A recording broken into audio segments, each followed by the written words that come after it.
Naam, karibu tena ndugu mtazamaji, ni kupasha yale ambayo yanaendelea mitaani na katika mitandao ya kijamii nchini Tanzania.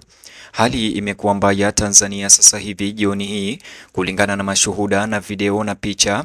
Jengo la TAKUKURU limeweza kuwashiwa moto kwa nje, magari ya CCM na magari ya serikali yaharibiwa vibaya na kuchomwa moto pia, huku eneo lingine ambalo halijatajwa jina, video zimeonyesha askari polisi wakiwa wameacha sare zao chini na waandamanaji kuzichukua na kuweza kuziharibu na kuzikatakata, wengine wakizivaa kwa mujibu wa kanda na picha hizo za video. Muda huu pia vituo kadhaa vya mafuta vimeweza kuchomwa moto na ofisi ya CCM pia. Katika picha zilizoshirikiwa mtandaoni zilionyesha kuwa ofisi hizo zimeteketezwa moto na watu wasiojulikana katika maandamano hayo ya kupinga uchaguzi leo, huku giza likiweza kuingia, lakini maandamano hayo yakionekana kutopungua.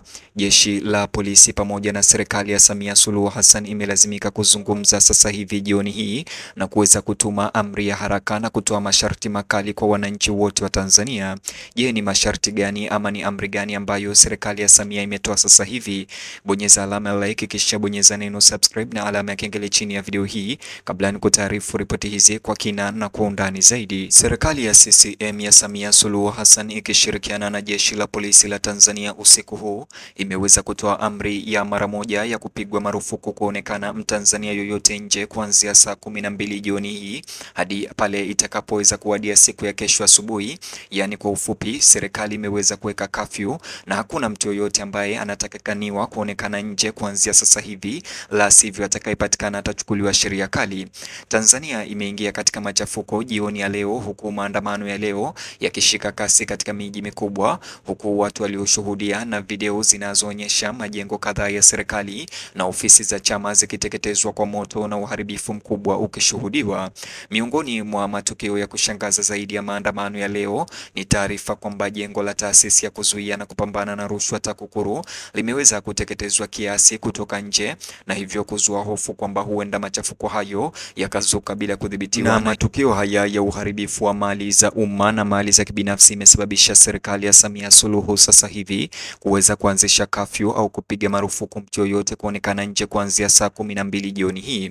Moto na moshi viliweza kuonekana awali kufuka kutoka kwa boma huko maofisa wa usalama wakihangaika kuzuia moto huo, huku kukiwa na mvutano unaoendelea kwa waandamanaji. Katika maandamano hayo ya leo, magari ya Chama cha Mapinduzi CCM yameweza kushuhudiwa katika kanda za video yakiharibiwa na mengine yakijaribiwa kuwashwa moto na waandamanaji wenye hasira. Picha na video zilizosambazwa mtandaoni zinaonyesha magari yaliyokuwa yakiungua katika maeneo mbalimbali ya jiji la Dar es Salaam na maeneo mengine ya mjini. Uharibifu huu wa kuchomwa kwa mali za CCM na mali za serikali umekuwa ishara ya mfadhaiko mkubwa wa kisiasa ambao umewakumba baadhi ya wananchi kwa kile kilichokusudiwa kwa siku ya uchaguzi yenye amani. Mashuhuda kutoka Dar es Salaam wameelezea matukio ya fujo wakati maandamano ya leo yanaenea kwa kasi katika vitongoji. Katika tukio moja la kushangaza, watu wasiojulikana walionekana kuharibu ofisi ya mkoa ya CCM katika picha na video zilizosambazwa na kuweza kuvunja madirisha na kuchoma moto majengo hayo. Kulingana na chanzo cha ripoti hizi, ni video ama kanda ya video na picha iliyosambazwa na Hilda Newton, ambaye huyu ni activist na mwanaharakati wa upinzani nchini Tanzania, ambaye aliweza kupakia video ikionyesha jengo la TAKUKURU likiwaka moto upande wa nje, na akaweza kuandika hapo jijini Arusha, jengo la TAKUKURU maeneo ya Kaloleni linawaka moto muda huu.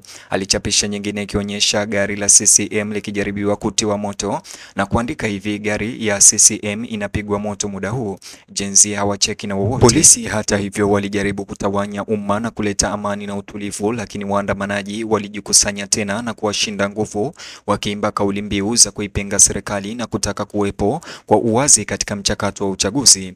Kiwango cha uharibifu bado hakijabainika, kwani moto huo uliendelea kuwaka hadi jioni sehemu mbalimbali. Maandamano ya leo yalichukua mkondo wa kutatanisha wakati video ambazo zijathibitishwa ziliweza kuibuka mtandaoni zikionyesha maafisa wa polisi wakidaiwa kuacha sare zao barabarani, huku waandamanaji wakizichukua na kuweza kuziteketeza, huku wengine wakiziharibu na wengine wakiweza kuzifaa. Katika chanzo hicho cha taarifa hiyo ambayo pia ilisambazwa na activist ama mwanaharakati Hilda Newton, ukitazama utaona sare ya polisi iko chini barabarani, na aliandika katika chapisho hilo nikimnukuu: polisi wa mama wamezidiwa nguvu na Gen Z ikabidi wavue sare za polisi na viatu watupe, then wakakimbia. So Gen Z wamechukua sare za polisi wamechana, ila buti wamezivaa. Mapambano yanaendelea katika maeneo mengine ya nchi. Vituo kadhaa vya mafuta viliripotiwa kuchomwa moto wakati wa maandamano ya leo. Moto huo ambao umeteketeza pampu za mafuta na magari umezusha hofu ya kutokea mlipuko katika maeneo ya makazi ya watu. Wazima moto na huduma za dharura wanatatizika kujibu matukio mengi kwa wakati mmoja, huku fujo likizidi, huku wakazi wakihimizwa kusalia majumbani, huku moshi mwingi ukijaa angani. Taarifa kutoka uwanjani hapo zinaonyesha kuwa maandamano ya leo pia yamelenga ofisi nyingi za CCM na mali za serikali katika miji tofauti, huku takriban ofisi moja ya mkoa ambao haijaweza kutajwa, ambao haujathibitishwa, umeweza kuteketezwa moto. Waandamanaji wanashutumu chama tawala kwa kuandaa mchakato usio wa haki wa uchaguzi, huku mamlaka ikisisitiza kuwa sheria na utulivu lazima zirejeshwe mara moja.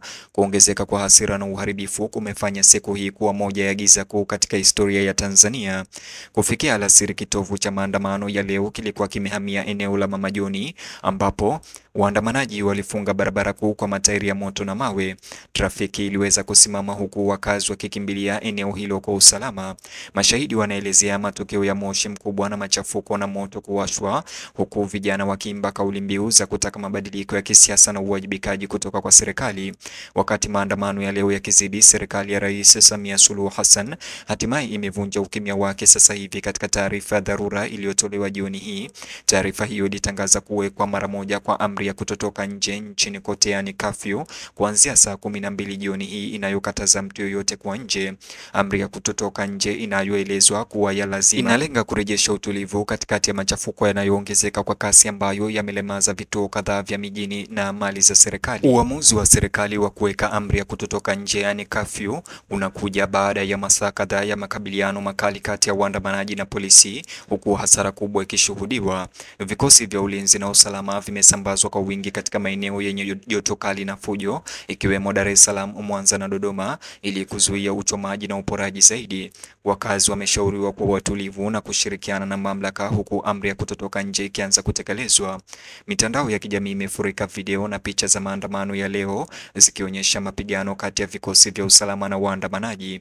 Katika baadhi ya video, waandamanaji wanaonekana wakirusha mawe, huku polisi wakijibu kwa mabomu ya vitoa machozi na maji ya kuwasha.